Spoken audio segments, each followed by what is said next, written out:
Get your hands where I can see them."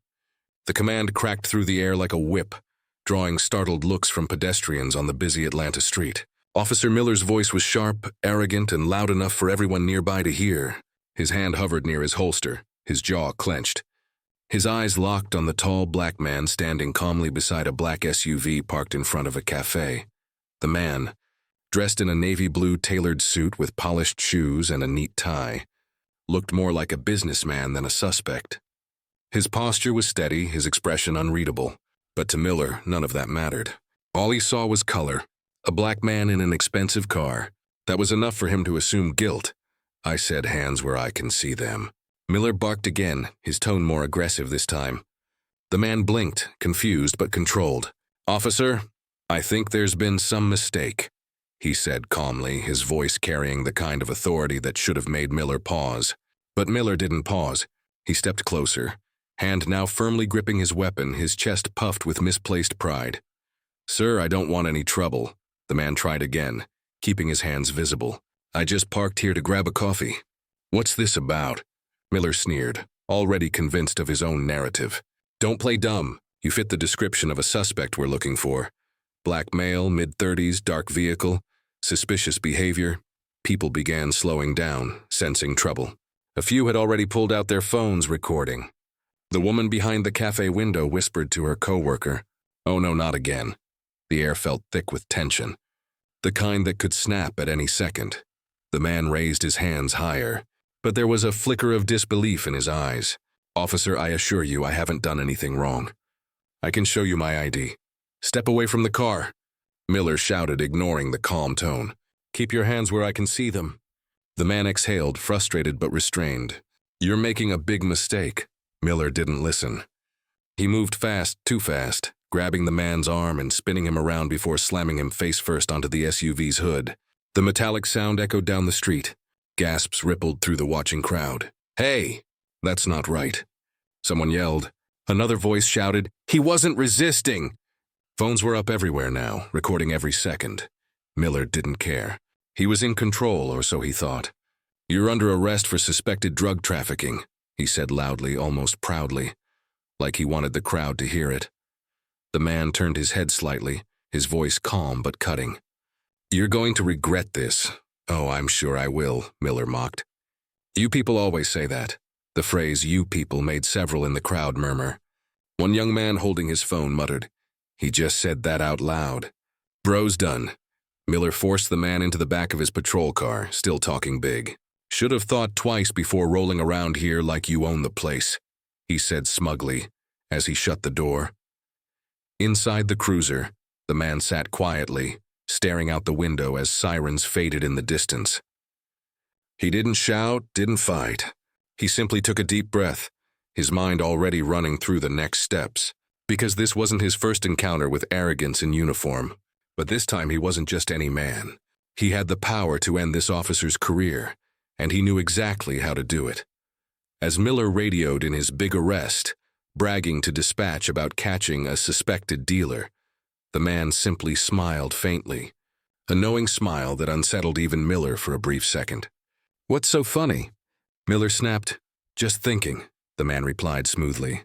"You really have no idea who you just put in those cuffs, do you?" Miller frowned but brushed it off. "Save your stories for the judge." Minutes later, as they pulled into the station, the man's calm demeanor began to irritate Miller.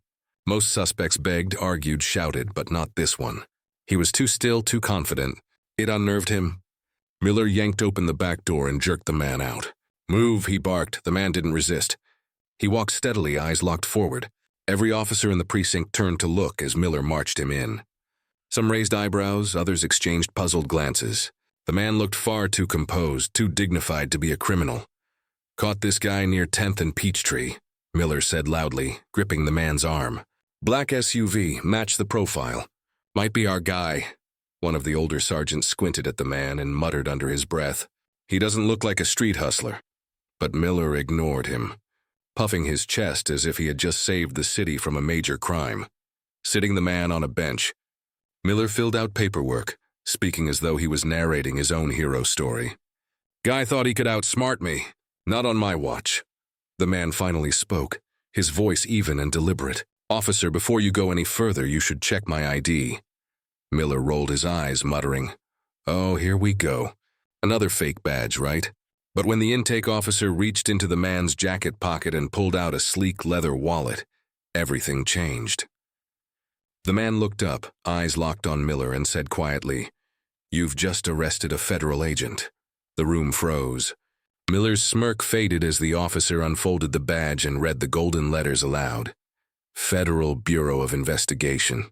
The man leaned back slightly, his tone calm but heavy with authority. "My name is Special Agent Marcus Hill, FBI. And Officer Miller, you've made a very serious mistake." The color drained from Miller's face. The laughter in the room vanished. The crowd of officers watching suddenly went silent. Miller's voice cracked as he whispered, "You've got to be kidding me." But Marcus Hill wasn't smiling anymore. He simply looked at Miller with eyes that said everything. Justice was coming. And this time, it was personal. The police station buzzed with the hum of printers, radios, and idle chatter until the moment Officer Miller walked in with his suspect. Heads turned. Conversations stopped, and a ripple of curiosity spread through the room. A tall black man in a tailored suit, handcuffed, and perfectly calm. He didn't fit the image of the criminals they were used to seeing dragged through those doors. "Got him right near Peachtree," Miller announced proudly, his voice carrying through the precinct like a peacock's call. "Matches the description of that dealer we've been hunting for weeks." He was proud, too proud. He couldn't see the unease in the eyes of his colleagues. The man he'd brought in didn't look like trouble. He looked like authority. The man sat silently on the bench, his wrist still cuffed, his expression unreadable. He wasn't frightened. He wasn't angry. He was simply observing, watching every move Miller made, every word he said with quiet calculation. "All right, name?" Miller asked as he began typing into the computer. The man didn't answer. Instead, he calmly said, "You might want to check my identification before you process me." Miller chuckled dismissively, shaking his head. "Yeah, I'm sure. You people always have some fake ID ready." The other officers in the room shifted uncomfortably at the tone. One of them, Officer Daniels, spoke up hesitantly.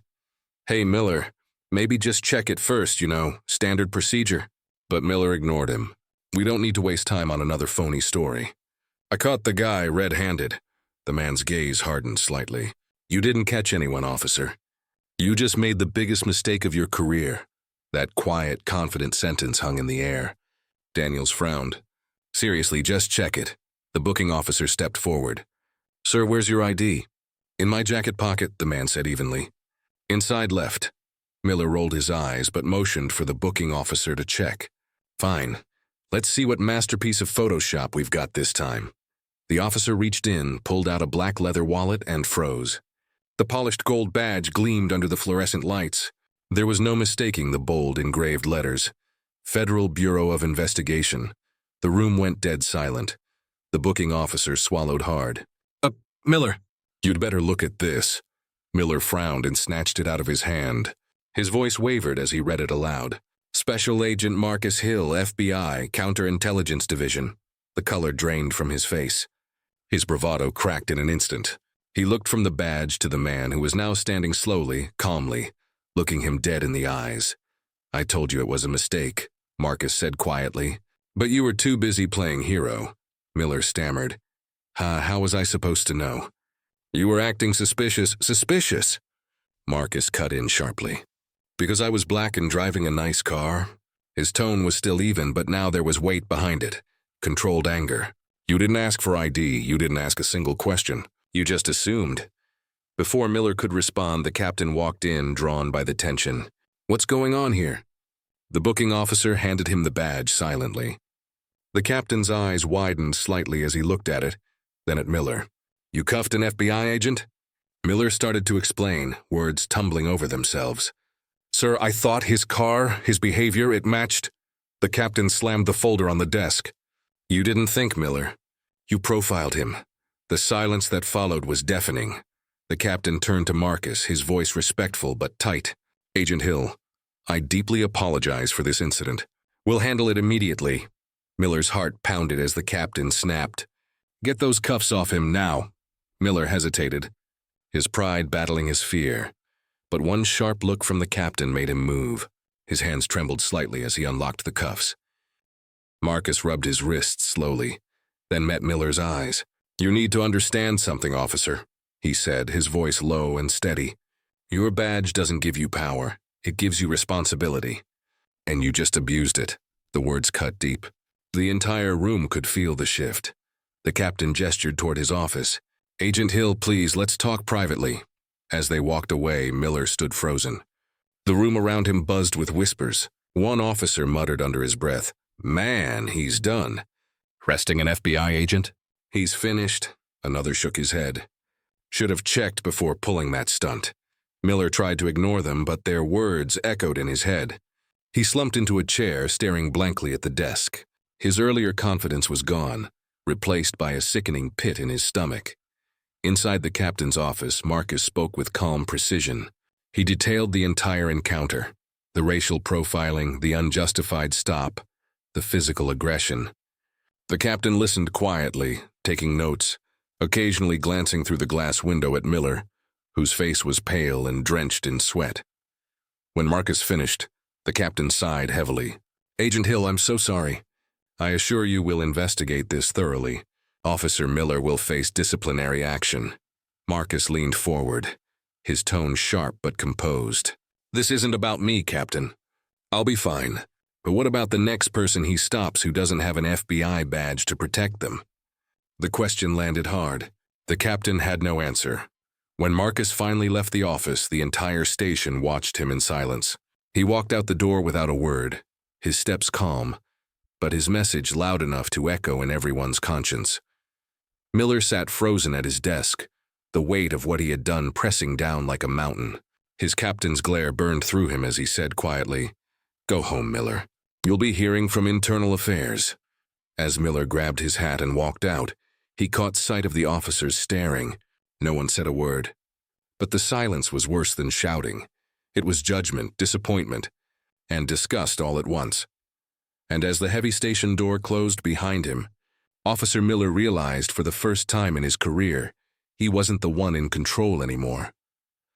The precinct that had been buzzing with noise just hours ago now sat under a cloud of tension. The story had spread faster than wildfire. Officer Miller had arrested an undercover FBI agent, and not just any agent, but Special Agent Marcus Hill, a respected figure in federal law enforcement. The moment Hill's identity was confirmed, chaos erupted. Phones rang nonstop, superiors arrived unannounced, and the police chief himself had been notified within minutes. It wasn't just a mistake anymore. It was a scandal. Inside a small conference room, Agent Hill sat across from the department's captain and a few senior officers. He looked composed, hands folded on the table, speaking in a calm, deliberate tone that carried authority. "I was conducting surveillance in the area," he explained, following a lead related to a trafficking ring. "I wasn't breaking any laws, wasn't acting suspiciously. Officer Miller approached me without probable cause. He didn't ask for ID, didn't follow procedure. He escalated immediately." The captain nodded grimly. "We reviewed the footage from his body cam. You're right, Agent Hill. It doesn't look good. At all." Hill's gaze didn't waver. "It's not just about how it looks. It's about what it means. I wasn't treated as a citizen or even as a person. I was treated as a threat the moment he saw me." The captain leaned back, rubbing his temples. "I understand. Internal Affairs has already been notified. The department's under pressure to respond quickly. There's no excuse for what happened." While the meeting went on, Miller sat in another room down the hall, sweating, pale, and silent. His hands fidgeted constantly. The earlier confidence that had filled his every step was gone. Now he looked like a man waiting for a sentence. Two Internal Affairs officers entered the room, carrying files and a laptop. "Officer Miller," one of them said coldly, "we're conducting an immediate review of your conduct. We've pulled your body cam footage and witness statements. You're advised to answer honestly." Miller swallowed hard. I thought he was the suspect." The car matched. The area matched. "I was just doing my job." The investigator's eyes didn't soften. "The video shows no probable cause. You initiated a stop based solely on appearance. You didn't request identification. You used unnecessary force and you made racially charged remarks during the arrest. Do you understand what that means? Miller tried to defend himself, his voice trembling. I didn't mean it like that. It wasn't personal. He looked out of place, that's all. The investigator raised an eyebrow. Out of place? In his own city? Miller had no answer. His mouth went dry. For the first time, he realized just how badly he'd crossed the line. Meanwhile, outside the precinct, things were spiraling. The video of the arrest, captured by bystanders, was already online. Within hours, it had hit hundreds of thousands of views. The clip showed Miller shouting, the aggressive tone, the unnecessary force, and finally the moment Agent Hill calmly stated, "You've just arrested a federal agent." The internet exploded. Hashtags like FBI while black, justice for Hill, and end racial profiling started trending on social media. News outlets picked it up instantly, flashing the footage across TV screens nationwide. Headlines read, "Racist cop arrests FBI agent. Career ends in one mistake." In homes, offices, and cafes across the country, people were talking about it. Some couldn't believe the arrogance. Others weren't surprised at all. It wasn't just about one bad cop. It was about something bigger, something systemic. Back in the precinct, the police chief arrived. A tall man with decades in service. His face was stone cold as he entered Miller's room. "You realize what you've done?" he asked quietly, his voice heavy with controlled anger. "You've not only embarrassed this department, you've damaged public trust. And you've done it in front of the entire country." Miller tried to speak, but the chief cut him off. "Save it. There's nothing you can say right now that'll fix this. You'll be suspended pending full investigation. Turn in your badge and firearm." The words hit Miller like a physical blow. His badge, the symbol of everything he'd built his identity around, now felt like a burden. He unclipped it slowly, his hands trembling, and placed it on the table beside his gun. In the other room, Agent Hill finished his statement. The captain thanked him for his professionalism, but Hill wasn't done. "This isn't just about me," he said firmly. "I've got authority, a title, and a badge. That protected me from something that could have gone much worse. But there are people out there who don't have that. People who won't get justice when this happens to them." The captain's expression softened slightly, guilt flickering across his face. "You're right," he said quietly. "And it's about time we face that." Hill stood, straightened his suit jacket, and walked out of the room. Every officer he passed fell silent. Some looked down, ashamed. Others watched in awe. No one dared to speak. The sound of his polished shoes on the tiled floor echoed like judgment itself. Outside, reporters had already gathered. Cameras flashed, microphones stretched toward him. Questions flew in every direction. "Agent Hill, do you plan to press charges? Will there be an FBI investigation? What message do you have for the police department?" He stopped for a moment, adjusting his tie, and looked directly into the sea of cameras. His voice was calm but powerful. "My only message," he said, "is that no one is above accountability. Not even those with badges. I'll let the system handle the rest," and with that, he walked away, leaving behind a precinct full of shattered pride and silent reflection. Inside, Officer Miller sat alone, staring at his empty desk where his badge used to lie. The murmur of the station seemed distant now, like an echo of a world he no longer belonged to. The realization hit him hard. One act of arrogance, one moment of prejudice, and everything he'd ever worked for was gone. He leaned forward, burying his face in his hands as the sounds of news reports outside grew louder. He had wanted recognition. He'd gotten it, but not the kind any officer dreams of. The following morning, every major news network in America carried the story. Headlines flashed across screens, talk shows debated it, and clips of the arrest looped endlessly on social media. "Racist police officer arrests black FBI agent." The title was everywhere, bold, loud, and impossible to ignore. People were outraged, not just because an FBI agent had been wrongfully arrested, but because it exposed something deeper, something too many had experienced but few had ever seen so clearly on camera. Agent Marcus Hill sat in his hotel room, the morning sun spilling through half-drawn curtains. The glow caught the edge of his FBI badge resting on the table beside his coffee cup. He hadn't planned to speak publicly. He preferred to keep things quiet, let the system handle its own. But the moment he saw the news anchors analyzing his calm demeanor during the arrest, he realized something. This wasn't just about him anymore. This was about everyone who didn't have a badge to protect them. He received a call from his supervisor, Assistant Director Parker, a stern but fair man who had worked with Marcus for over a decade. "Marcus, the Bureau wants to hold a press conference," Parker said. "They're getting questions from every network, every outlet. The director himself wants to show that we stand with you." Marcus exhaled slowly. "Sir, I'm not looking for fame." "I know that," Parker replied, his tone softening. "But this isn't about fame. It's about truth.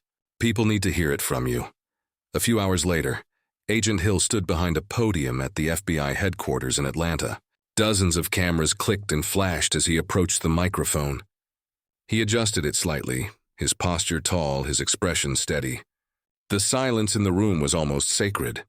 "This incident," he began, "has been seen by millions, and I wish I could say it was rare." He paused, letting his words hang heavy in the air. "But it's not. I was treated like a suspect because of how I look, not because of anything I did. The only difference between me and so many others is that I had a badge to prove who I was." Reporters scribbled notes furiously. Cameras zoomed in. His tone wasn't angry. It was firm, thoughtful, and painfully honest. "I've spent my career chasing justice," Marcus continued. "But what happened to me reminded me that justice isn't guaranteed. It's earned, and it has to be protected every single day. I'm standing here alive and free because I had proof of my authority. But what if I didn't? How many others get that chance?" He took a breath and glanced briefly at the cluster of microphones before him. "This isn't an attack on law enforcement. There are good officers, dedicated, honorable ones, who risk their lives daily. But when one officer acts with bias and aggression, it tarnishes them all. And when departments ignore it, they become complicit." There was a long pause. The room stayed still, every ear hanging on his every word. "Accountability," he said finally, "isn't anti-police. It's pro-justice."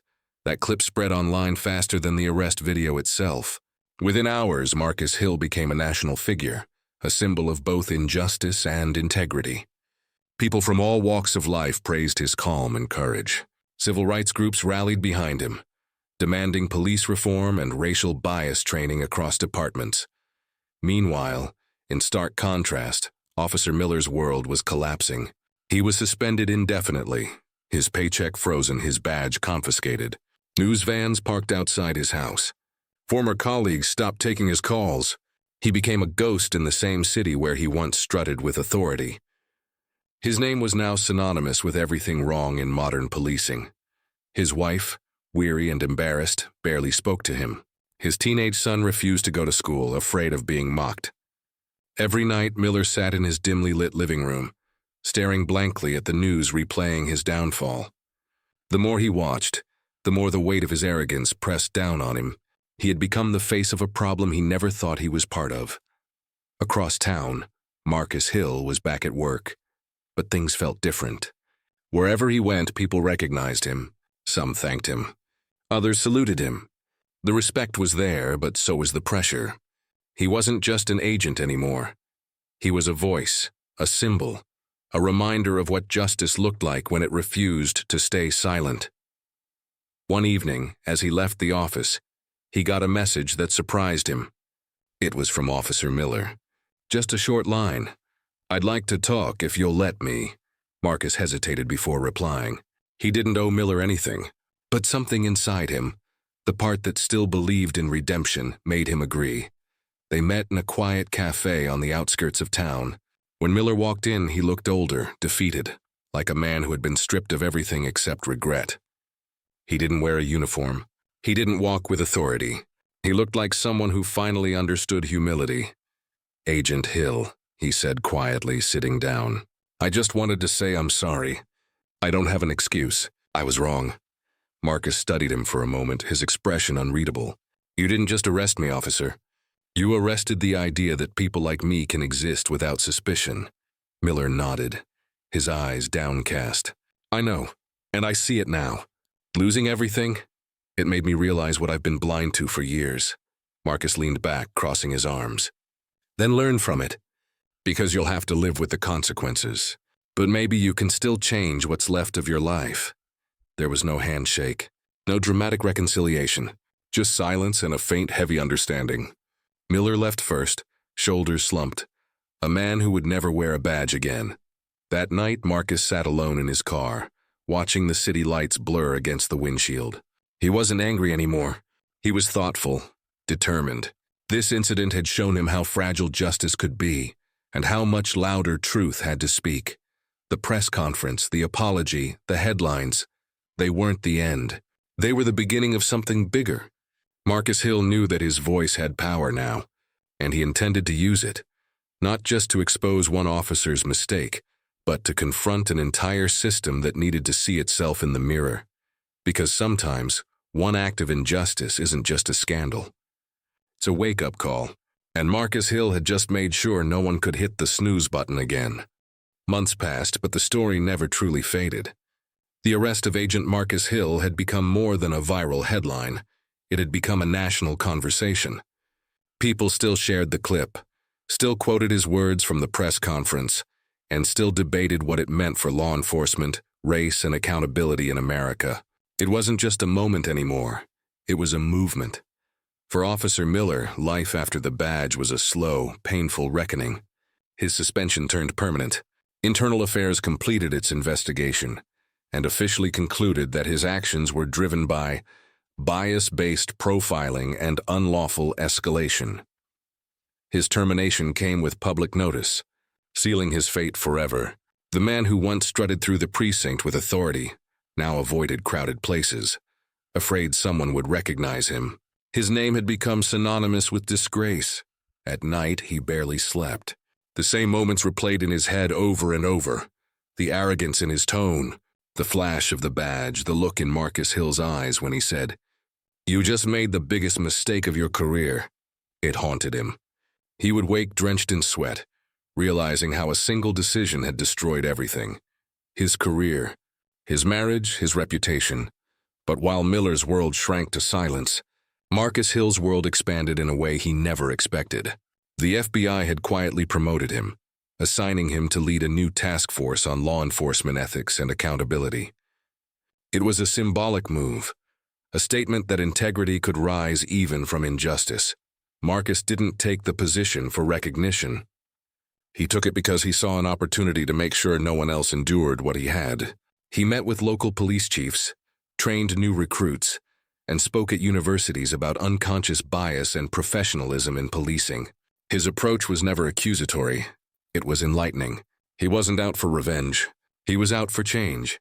In one seminar, standing before a room full of young cadets, he told them plainly, "You'll wear a badge that gives you power. But that power only matters if you remember why you wear it.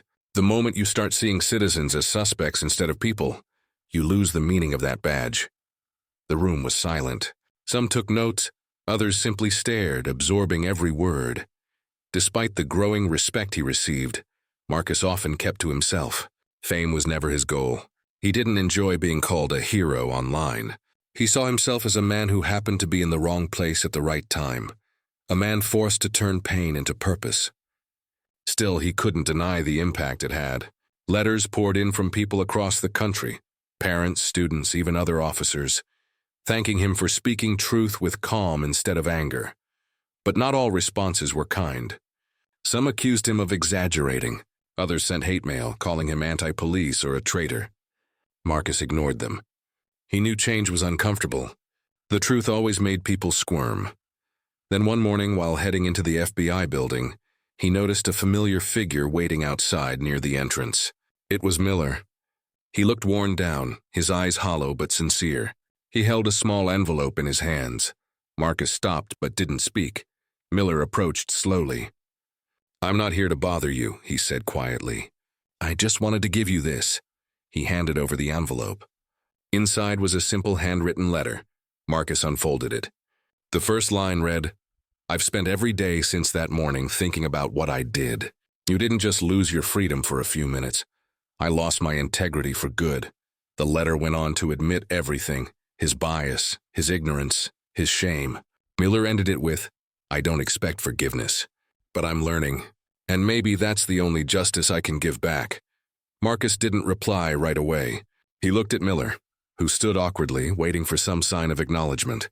Finally, Marcus said, "You can't change what happened, but you can choose what happens next." Miller nodded slowly, eyes glistening. "That's all I'm trying to do." Then he turned and walked away. Marcus stood there for a moment, the city moving around him, the envelope still in his hand. It wasn't closure, but it was something close.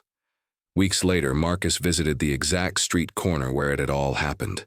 The cafe was still there, the same parking spot, the same streetlights. He parked his car and stepped out, standing quietly as cars passed. The breeze was cool, the day peaceful. He thought about how easily that moment could have gone wrong. A twitch, a misstep, a heartbeat of misunderstanding, and it could have been his last day alive. He looked around, imagining all the unseen lives that had ended in silence because no one had been there to record. No badge to intervene, no justice to follow. A soft voice behind him pulled him back to the present. It was an elderly woman who recognized him from the news. "You're the agent from that video, aren't you?" she asked kindly. Marcus smiled faintly. "Yes, ma'am," she nodded, eyes warm. "You handled yourself with grace. You didn't yell, didn't fight, and still you changed more hearts than shouting ever could." He nodded, touched. "Thank you," he said. "That means more than you know." As she walked away, Marcus looked up at the sky. He wasn't thinking about the fame or the story or even the apology. He was thinking about the lesson, the truth that had taken everything to expose. Later that night, as he gave a speech to a packed auditorium on justice and equality, his closing words silenced the crowd. A badge should protect, not provoke. It should represent service, not superiority. I wore one that day, and so did he. The difference was how we used it. The goal isn't to shame anyone. The goal is to make sure what happened to me never happens again. The audience rose to their feet, clapping not for the scandal that had shaken the nation, but for the man who turned injustice into impact. And as the lights dimmed and the applause echoed, Marcus Hill realized something powerful. Sometimes the world's harshest moments don't break you, they reveal you. That day on a hot Atlanta street had exposed more than one man's prejudice. It had revealed a truth that could no longer be ignored. And through it all, one thing remained clear. Justice wasn't just Marcus Hill's job anymore. It was his mission,